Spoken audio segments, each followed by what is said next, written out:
Taureau et bienvenue sur la chaîne pour votre tirage général. Ceux qui me découvrent, soyez les bienvenus, cette chaîne est la vôtre. Je tiens vraiment à vous remercier de votre fidélité, de vos likes, vos commentaires, vos partages. Et je sais que vous êtes de plus en plus à me suivre et ça me fait vraiment plaisir. Alors votre tirage, il est juste ouf, incroyable, puisqu'on a beaucoup de cartes positives. Du plaisir à aller de l'avant, du partage dans les émotions. On a un côté un peu entreprenant. Et puis la seule carte qui serait négative, c'est ce qui va se passer à l'intérieur de vous sur la fin de la période. Mais c'est 3 fois rien en fait. C'est plus le sentiment que vous lâchez prise. Alors, on avance tout de suite et on va voir comment vous avancez dans votre mois, sachant que vous avez une seule arcane majeure, c'est la carte de la lune. Alors en tout cas, vous avez cette énergie très émotionnelle, très empathe, très intuitif, avec un sens de l'humour aiguisé probablement, avec beaucoup de compassion. Alors le roi de cœur, c'est ça, c'est un peu la personne qui a tendance à guérir les cœurs, qui a tendance à prendre soin de l'autre, qui n'attend rien de personne, qui est solide émotionnellement et qui ne se laisse pas abattre par les problèmes qui peuvent être alentour. C'est aussi la personne qui porte les émotions de l'autre. Donc vous avez ça en énergie entrante, en désir peut-être. On sent quand même quelqu'un de dévoué chez vous, hein, les taureaux. Ça peut être aussi une personne d'un signe d'eau, qui soit cancer, poisson ou scorpion. À vous de voir si vous l'avez en ascendant ou en signe lunaire dans votre tirage, ou à voir si vous avez ça autour de vous. En tout cas, vous en êtes pleinement inspiré. Alors, qu'est-ce qui fait que vous êtes aussi joyeux? Qu'est-ce qu'on a dans votre présent? Eh bien, vous apparaissez comme ce hiérophante. Vous avez cette espèce, le hiérophante, c'est on dit le pape, c'est la personne qui a une éducation, une solidité intellectuelle et spirituelle, peut-être religieuse chez certains d'entre vous, mais pas forcément. C'est surtout quelqu'un qui est dans les conventions, dans les usages, les coutumes, eh bien je bafouille, qui est en conformité avec la structure de la société dans laquelle il vit. Et vous avez ça, c'est-à-dire que vous avez un système de vie et d'environnement autour de vous qui vous convient et qui vous permet d'avoir votre place. Et le fait que vous trouviez votre place au sein de cette tradition environnementale, au sein de cette société, eh bien ça peut peut-être tout à fait vous mettre en joie. Alors, qu'est-ce qui se passe dans cette société pour que vous soyez aussi porté vers l'autre, aussi ouvert d'esprit? Eh bien, il est possible qu'il y ait une romance qui se mette en place autour de vous, au titre des événements favorables, des gens charmants ou une personne charmante qui a un côté gratifiant, qui est diplomate, qui a tendance à faire de la médiation quand il y a des difficultés, c'est une personne qui, on est toujours dans l'eau des émotions, qui va négocier, qui va idéaliser l'environnement, la relation, qui refait le monde, mais avec beaucoup d'amour, qui est entreprenante et qui apporte des cadeaux. Chaque mot que cette personne-là apporte, c'est une nourriture pour vous. Et il est possible que c'est vous qui preniez soin de cette personne et qui gratifiez cette personne pour la porter au-delà de ce qu'elle peut prétendre espérer. Peut-être même que vous avez mis le doigt sur une personne que vous sentez bien et que vous avez envie de l'aider à grandir, en fait. C'est possible, quand vous pourriez très bien l'avoir rencontré, tout à fait. L'environnement défavorable, par contre, c'est que cette relation de 2 signes d'eau, ou du moins de 2 ascendants lunaires en eau, peu importe, le fait qu'il y ait beaucoup d'eau, ça vous coupe de l'environnement extérieur et de ce qui est attendu de vous autour de vous. Parce que on a un triomphe qui ne naît que d'une seule symbiose, que d'une seule acclamation et une seule attirance. Or, ce succès-là, il peut être défavorable parce que ça pourrait vous empêcher de faire vos obligations ou d'appliquer vos obligations habituelles ben, je dis bien habituel. Par exemple, je vais dire une bêtise, mais si vous êtes en couple et que vous avez rencontré quelqu'un d'autre, eh bien vous allez délaisser votre couple, donc on va vous en vouloir. Si vous êtes sur un nouveau projet de travail ou si vous accumulez une nouvelle tâche de travail, on va peut-être vous reprocher de ne pas être à votre place. À l'inverse, si vous avez du triomphe, si vous avez du succès, si vous êtes acclamé, si vous êtes le confident de certaines personnes, alors ça va vous être défavorable parce que vous pourriez éventuellement vous grossir encore d'énergie affective, émotionnelle, et ça vous noie après la vision. Ça, c'est quelque chose qui est tout à fait possible. Et auquel cas, il faut se structurer sur quelque chose de plus pragmatique, et auquel cas ici, on aurait un roi de denier présent ou un roi de bâton à l'endroit, ça serait bien. C'est pour ça que ça va vous être défavorable en fin de période. Non pas que ce que vous vivez n'est pas une bonne chose, c'est juste que le fait d'être perché dans ces émotions affectives, même si c'est en conformité avec les usages, la coutume, etc., ça vous fait perdre un peu vos obligations terrestres. Vous êtes des signes de terre, vous avez besoin d'être accrochés à la terre, et l'eau, c'est un élément, c'est malheureux à dire, même si vous y êtes très très attiré parce que c'est complémentaire, ça peut rendre boueuses les relations et ça peut surtout troubler votre vue. Alors, qu'est-ce qu'on a dans l'inconscient, dans le passé, qu'est-ce qui se libère? On a un passé libérateur, c'est ça qui revient à la surface. Un passé où on a été cassé, fracassé, abattu, tout ce que vous voulez, on a dû survivre dans les pires conditions, et là apparemment c'est terminé. C'est la fin de cette période-là, c'est fini, on ne peut pas vous enfoncer, regardez, je la remets à l'endroit, on peut pas vous enfoncer plus d'épines que ce que vous avez sur le dos, puisque ça a eu lieu dans le passé. Vous les avez retirées une à une, ces épées, une à une, ça a pris du temps, mais ça a permis, grâce à ce temps, de générer dans votre inconscient, dans votre spiritualité profonde, cette 3 de Pentacle qui vous a appris à avoir une énergie collaborative avec l'environnement, à vous appuyer sur les forces et les faiblesses de chacun, mais surtout les forces, sur vos capacités, sur votre désir d'avancer, de construire quelque chose de solide pour vous mettre à l'ouvrage de quelque chose de beau, de vous mettre au travail pour que les leçons de votre passé puissent être transformées dans du positif et que le négatif s'en va.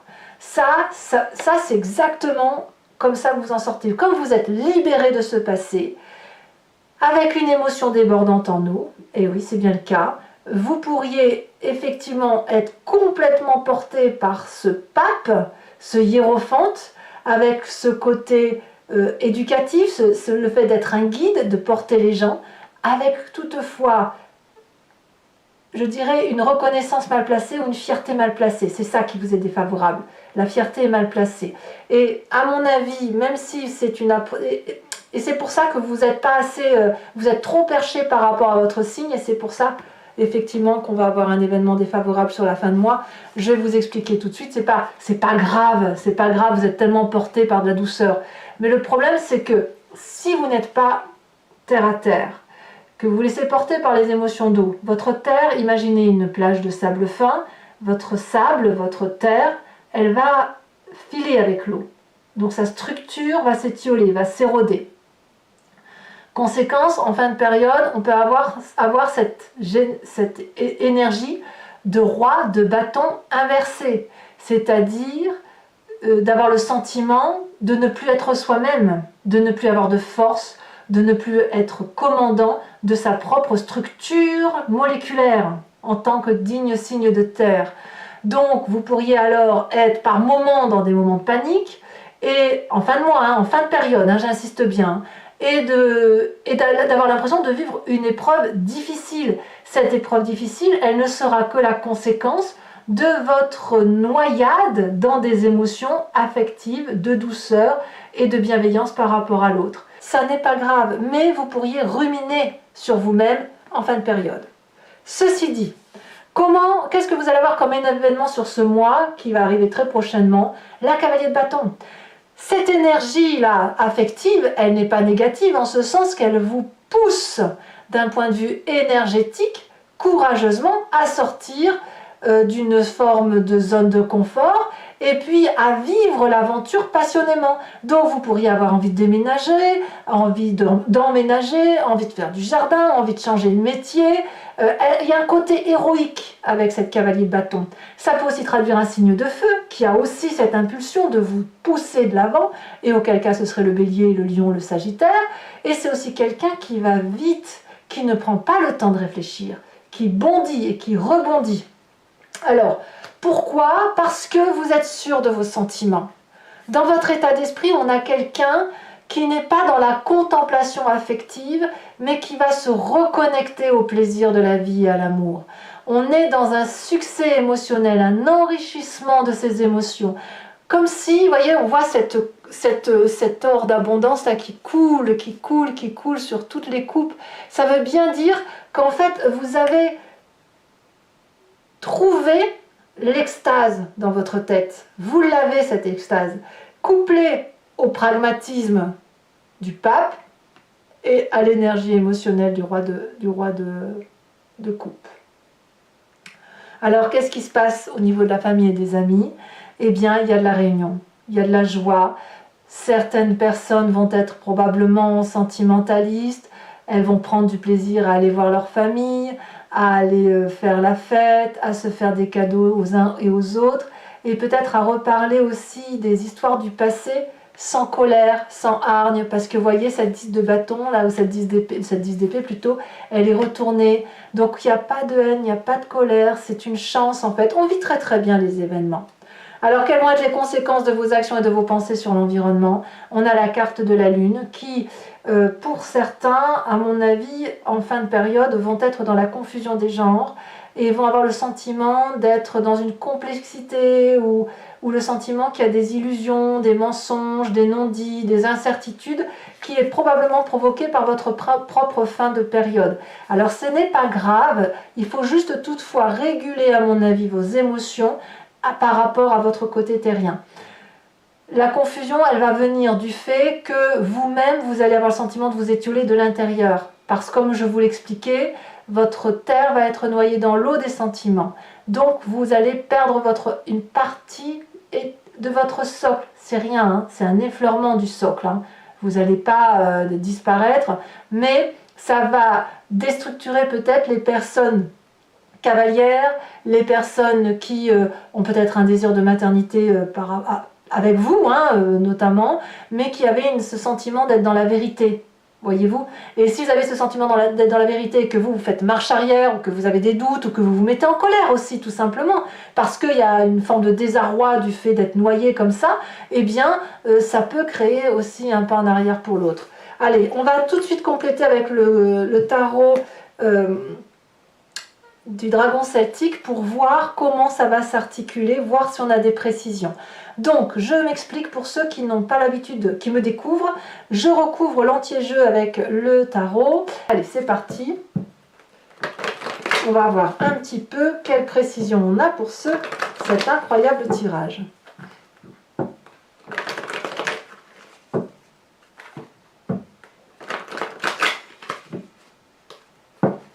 Alors, qu'est-ce qu'on a sur le roi de coupe? Waouh, c'est magnifique, hein, la tempérance. Génial.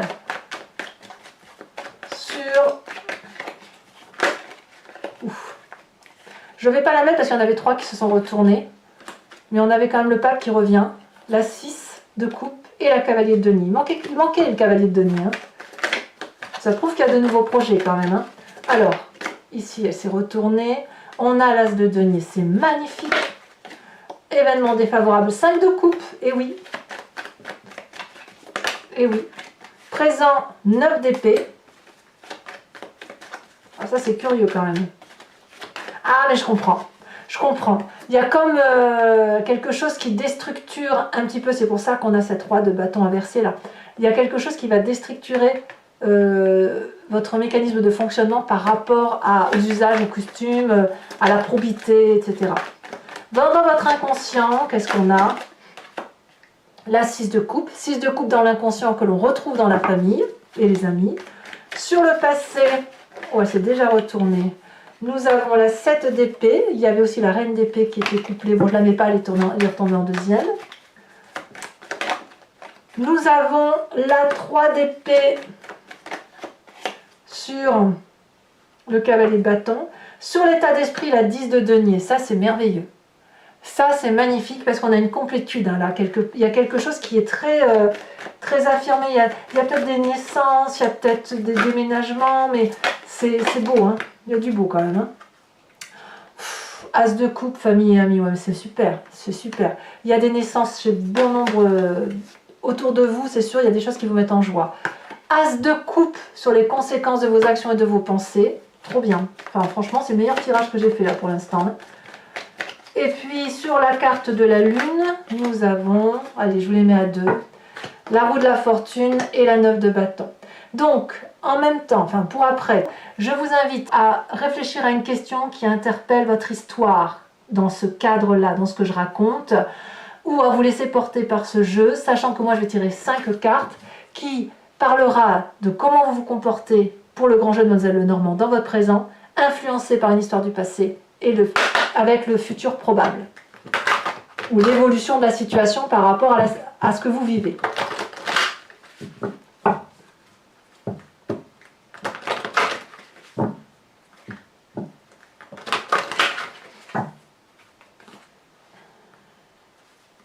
Allez, 5 cartes pour mes amis taureaux. Waouh, waouh, waouh, waouh, ça tombe, ça tombe, ça tombe. Nous avons la 8 de cœur et la 8-9 de carreau. Celle-ci, elle veut se détacher, donc je la mets. L'as de trèfle, waouh! Vous êtes déterminé à réussir. Hein. Deux autres cartes.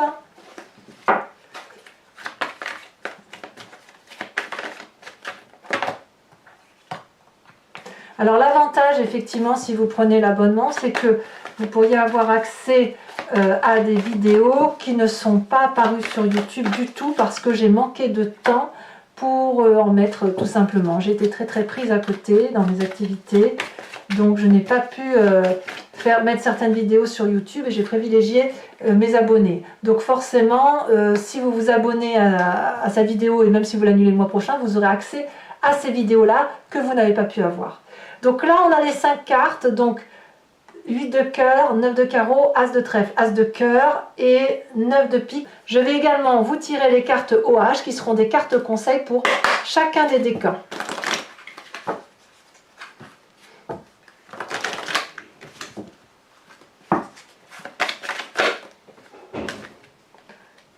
Ici, nous avons homme.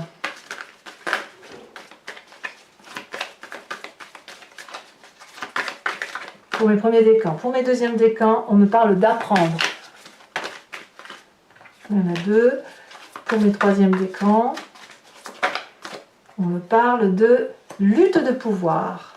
Allez, la carte complémentaire que l'on met sur cette carte socle.